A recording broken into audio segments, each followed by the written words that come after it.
Welcome back to another episode of Tag'em's Tip of the Week. Today, what I'm going to take you through is how to graft an apple tree. Back in February, I did a video on pruning apple trees, and from that video, we saved some pieces of those clippings called scion wood, and we stored them in the refrigerator until now. And again, that video will show you how to do that. But today, what we're going to do is we're going to take those pieces of scion and graft them onto our apple tree. And actually, I planted this apple tree here this spring, transplanted it from my house to here, and I was a little skeptical if it was going to grow or not, but as you can tell, there's some buds starting to grow. So that's a perfect opportunity to go ahead and start your grafting process. And you're just going to need a few tools for this. We're going to need a shears, just some kind of knife. I'm just going to use a razor blade, and then I use just regular old electrical tape, and we'll take you through how to put those grafts to hopefully get some apples on here that the deer prefer, rather than just a simple crab apple that they're not going to use at all. So the first step is figuring out where you actually want to graft onto the existing tree. And the best thing to do is look for the new growth from the previous year. And usually you can tell that pretty easily by the change in color from one year to the next. Second thing you're going to want to consider is how big your scion wood is compared to the new growth. You want to try to match the diameter of the two pieces of wood that are going to be grafted together.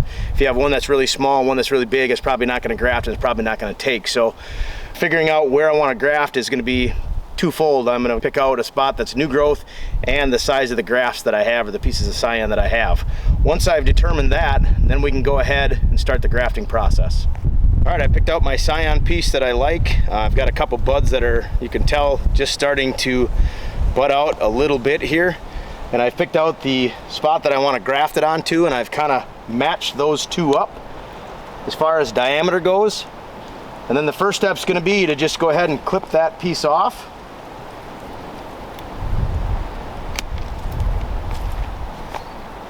Second step is we're going to whittle this down to a point, exposing the cambium layer, which is this really green layer here that you can tell.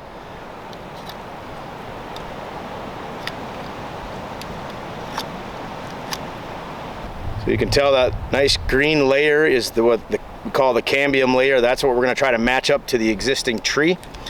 And then once I've done that, I'm going to come on over here, and I'm going to put a little slit in the tree. So you really want to be careful with this. Actually, I'm going to go sideways here to help hold it in place. Basically, I'm going to split this down the middle. And again, what I'm doing is I'm going to basically just wedge that piece of scion wood right down inside of that piece that I just cut open. And we're going to try to match up the cambium layers, and once those seal together, that'll create new growth.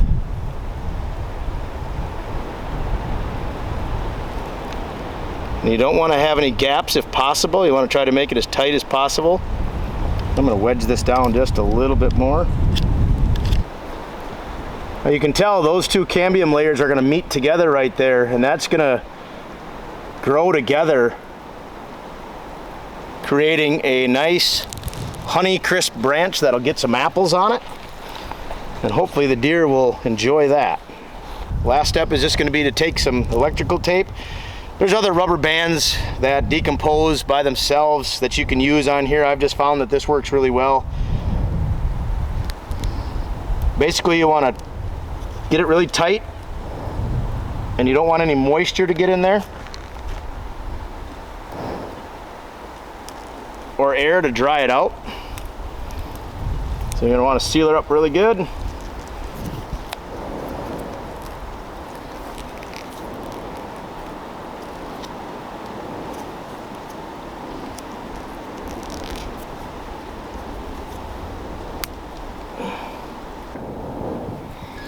The last step I like to do, I've just got some tree pruning sealer. I like to seal up the end so that doesn't dry out. So any spots that I'd cut off earlier, I'll just seal those up. And again, that's gonna make sure that that does not dry out. I'm gonna go ahead and take this branch off because that'll take some of the nutrients out of this one. So I want everything to go into this branch. So I'm just gonna go ahead and cut this bottom branch off, and then all those nutrients will go into this branch, and hopefully it'll flourish. All right, I'm gonna actually put on a second type of scion wood here. This one's called a Chestnut Crab. It's more or less a mini Honeycrisp, just a lot smaller apple. Really tastes really good. I'm sure the deer are gonna really love it. And that's the cool thing about grafting trees. We're gonna have a Honeycrisp branch on this side, we're gonna have a Chestnut Crab on this side, and I can go ahead and put 2 or 3 different kinds on there. We can call it a fruit tree because you'll have a bunch of different flavored apples on here. So that's a cool part about grafting apple trees. But we'll go ahead and get started with this one. So one thing I've learned over the years of grafting trees is don't just do one graft and hope that it takes. Maybe do a couple of them. And if one doesn't take, at least you still have 1 or 2 more that have a chance. Sometimes those layers don't connect very well and they don't take. So I always like to do a few different ones to ensure that I hopefully get one graft that takes. So, and there we go. We've got an apple tree that's got 3 different types of apples on it. Actually 4 considering the tree that was already there. So hopefully in a few weeks we'll tell if these things took, and maybe in a year or 2 we'll have an apple tree that the deer they'll eat on, and it'll give us a chance maybe early season around this food plot. So until next time, scout them, hunt them, tag them.